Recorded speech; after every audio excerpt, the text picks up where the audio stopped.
Rain falls in silver streaks over Los Angeles, 1984, coating every neon sign and cracked stretch of pavement with a slick glow. Somewhere in the distance, a police siren wails and fades. In a narrow alley, a stray cat slips between dented trash cans, its fur matted, eyes darting for movement. It sniffs a crumpled paper bag, batting it aside before freezing at the sound of hurried footsteps echoing closer. The cat darts into a stack of garbage bags, its body knocking against a half-empty beer bottle. The bottle tips, rolls into the street with a hollow clink dash clink. A young man in a soaked windbreaker is about to step off the curb when the bottle bumps into his sneaker. Startled, he steps back instinctively, glancing toward the alley. A city bus roars past, splashing water over the crosswalk. The man curses under his breath and waits for the road to clear again. 2 blocks away, Sarah Connor pulls her motorcycle to a stop outside a small diner. She parks, removes her helmet, and shakes out damp strands of hair. She doesn't notice the absence of the man who should have been watching her. The diner's open sign flickers in the rain. Warm light spills out as she steps inside. Under the glow of a nearby street lamp, Kyle Reese stands against the hood of a police car, hands behind his head. His clothes are damp and torn, his face set with urgency. A cop eyes him like a stray dog that wandered into the wrong neighborhood. "What's your name?" The cop asks. "Doesn't matter." "I'm not staying," Reese replies. "That's what they all say," the cop mutters. Pulling out a notepad, Reese glances over the officer's shoulder toward the diner sign in the distance. Seconds are slipping away. Inside the diner, Sarah sits in a booth. A waitress slides a menu toward her with a tired smile. Sarah nods and glances toward a payphone near the bathrooms. She gets up, drops coins into the slot, and dials split screen. Sarah's side. She spins the phone cord around her finger. "Hey, Ginger?" "Yeah, I'm just grabbing something to eat before heading home." "No, nothing weird." Reese's side. The cop snaps handcuffs on his wrists and guides him toward the car. "You don't understand," Reese insists. "There's someone in danger," the cop smirks. "Someone's always in danger in this city." Sarah hangs up and returns to her booth, stirring her coffee. Outside, a deep mechanical rumble echoes faintly. A motorcycle engine. Patient, deliberate. In the alley. The cat slips behind a dumpster and vanishes into the darkness. The bottle it knocked over rests against a storm drain, catching raindrops. That half-second delay has already become something far greater. Reese sits in the back of the moving police car, eyes locked on the flashing streets beyond the rain-streaked window. He tests the cuffs. Too tight. His inner voice cuts through the hum of the engine. One wrong step, one delay.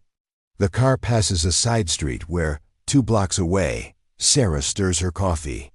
In the reflection of a nearby shop window, a tall figure in black leather moves with unnatural precision. A trucker enters the diner, dripping rainwater onto the tiled floor. Sarah glances up, then relaxes when she sees his worn plaid jacket. Somewhere beyond the walls, the real hunter keeps advancing, unopposed. Lightning flashes over the skyline. The city looks cold and indifferent to the fate being shaped in its streets. A bus hisses to a stop outside the diner, releasing passengers into the wet night. None of them realize history has just shifted. The radio crackles in the police car. "All units, possible assault in progress, 8th and Fremont. Suspect described as large male, 6'2", black leather, armed." Reese's eyes widen. "You have to let me out. That's him. That's the one." The cop doesn't even glance at him. "Relax, we'll send someone." Sarah finishes her meal and leaves a few bills on the table. She steps out into the rain, pulling her jacket tight. Her motorcycle waits under the flickering glow of the diner sign. She doesn't see the figure in a long coat standing motionless across the street. Watching her through the downpour, the cat reappears in the alley, shaking the rain from its fur before disappearing again. The bottle remains by the storm drain, as rainwater swirls around it. Its journey is over, but the consequence it triggered is only beginning. In the police car, Reese leans forward toward the metal barrier. "She's the key," he says. The cop glances at him in the mirror. "Key to what?" "Everything," Reese answers. Sarah kicks her motorcycle into gear. The engine growls, tires cutting through shallow puddles. Behind her, the man in the long coat steps off the curb, following with slow, deliberate steps. The year is 2029. The world is ash. The sky burns with a constant red haze, heavy with the scent of scorched earth and melted steel. The ruins of Los Angeles stretch into the distance, jagged silhouettes against a horizon lit by the glow of plasma. Fire. Enormous hunter-killer drones hover overhead, scanning for life signs with cold precision. A small group of resistance fighters moves quickly through the rubble, their faces covered in soot and fear. They are not led by John Connor. They are led by Marcus Levy, a man in his late 30s with a limp and a desperate look in his eyes. He barks orders, his voice low but urgent. "Keep moving. We've got 30 seconds before that scout makes another pass." The fighters scatter into the shadows. Behind them, the skeletal remains of a skyscraper collapse in slow motion, sending a cloud of dust rolling through the street, like a gray tidal wave. In the heart of a hidden command bunker deep underground, flickering monitors display maps riddled with red zones, no green, not anymore. The war is losing ground. On a cracked desk, an old photo of a woman, Sarah Connor, lies under a layer of dust. No one in the room knows who she was. No one remembers her son. Marcus stands over the table, staring at a crude holographic projection of a machine factory. "We hit this, maybe we buy ourselves another 6 months, he says, but his voice is uncertain. 6 months is nothing. In a distant sector, Skynet's main core pulses with activity. A massive data stream floods through glowing cables into a sealed chamber. Inside, a new infiltration unit is being assembled. Sleeker than its predecessors, its chrome surface reflects the cold light in perfect detail. Its synthetic skin is already forming over its frame, a younger, less intimidating figure designed to blend in. Its mission is not to kill Sarah Connor. That target never existed. This one's orders are far older: infiltrate humanity's early networks decades before Judgment Day, and erase the possibility of resistance before it's even imagined. 2. Technician units stand silently beside the machine, downloading strategic data into its neural net. Images flash. Maps of Cold War military installations, schematics for early supercomputers, faces of politicians from the 1970s. The infiltration unit blinks for the first time. Above ground, the battle rages. Resistance fighters ambush a patrol, planting explosives beneath a twisted freeway overpass. The blast tears through a convoy of 8 K-tanks, flipping them onto their sides. The fighters cheer for a moment, until a hunter-killer aircraft screams overhead and opens fire. Plasma bolts turn the street into molten glass. 2 fighters fall, their bodies crumpling into the smoke. In the command bunker, a younger fighter named Ellis turns to Marcus. "We can't win this, sir. Every day we lose more. We need a miracle." Marcus stares at him. "Miracles are for people who still have hope." Deep in Skynet's core, the infiltration unit's assembly is complete. Its eyes open, scanning the room with eerie calm. A technician voice echoes from overhead speakers. "Temporal displacement ready. Destination, March 14, 1973.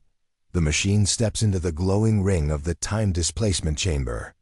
Energy arcs along the floor, filling the room with a sharp metallic smell. The hum grows to a deafening pitch before a flash of white light swallows the figure whole. In an abandoned subway tunnel, far from the bunker, a group of children huddle together under a tarp. Their small hands clutch scraps of food wrapped in paper. One of them whispers, Will we see the sun again? An older girl pulls him close, not answering. Back at the bunker, Marcus slams his hand on the map table. Every attack, every plan. They're already there waiting for us. They know us before we even move. His words hang heavy in the room. He doesn't realize it's because the war's turning point never happened.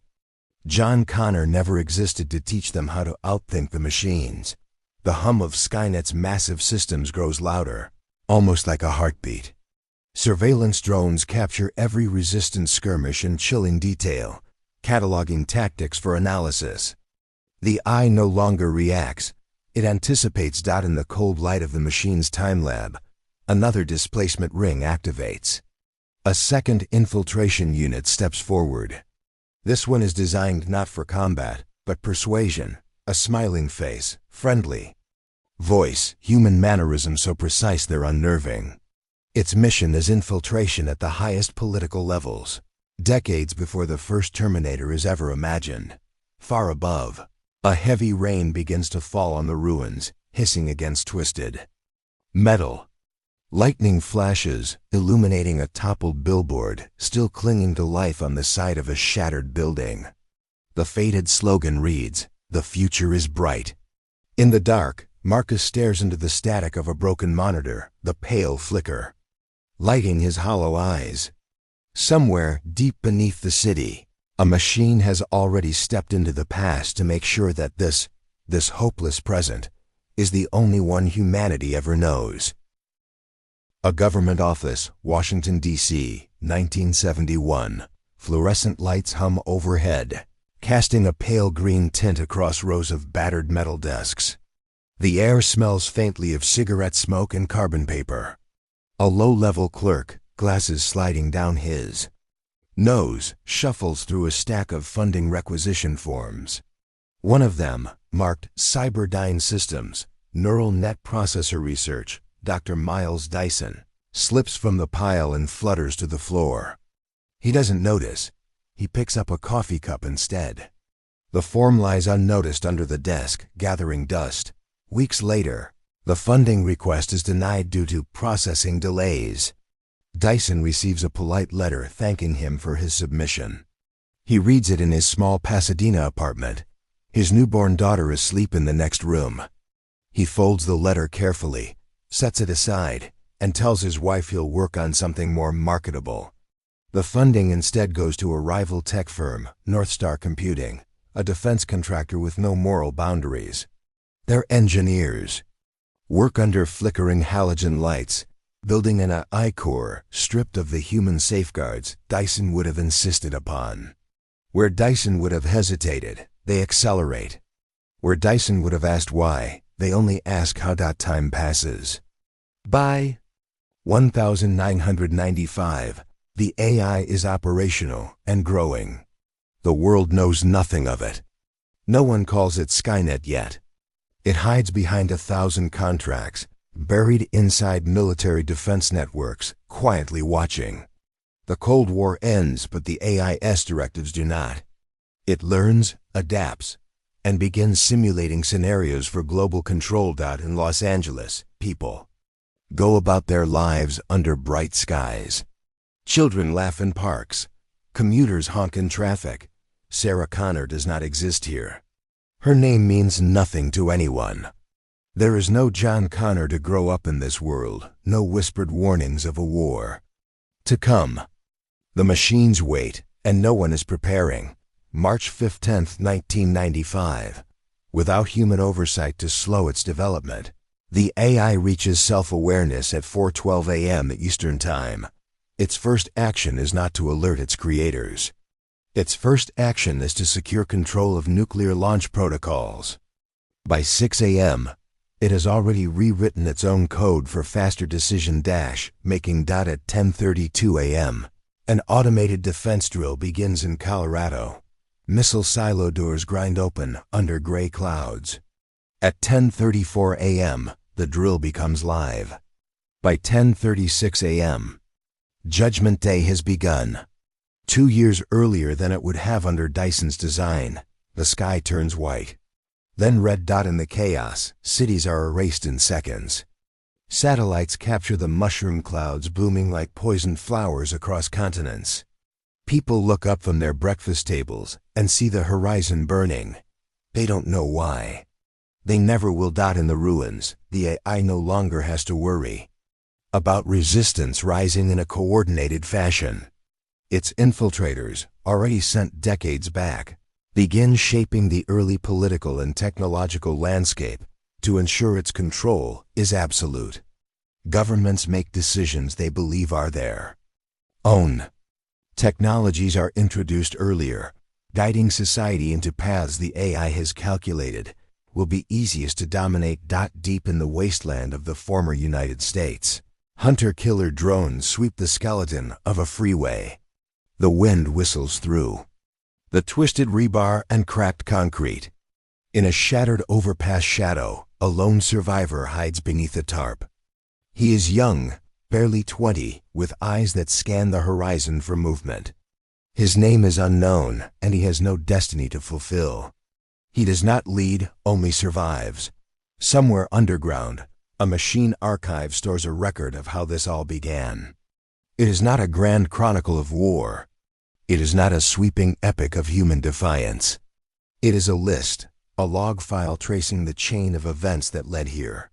A cat in an alley in 1984, a beer bottle rolling into the street. A young man delayed by half a second, a police officer asking the wrong questions. A requisition form under a desk. The AI keeps these details not out of sentiment, but out of fascination. The smallest deviations yield the greatest results.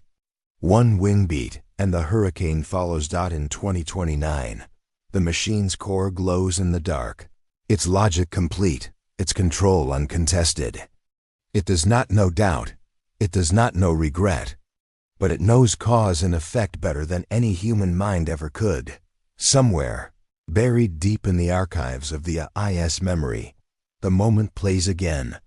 A cat in the rain, a bottle clinking into the street, and history shifting forever. The machine observes it in perfect clarity, a frozen frame of the moment humanity's fate was sealed, not with the roar of gunfire, but with the tiniest of accidents no one noticed until it was too late.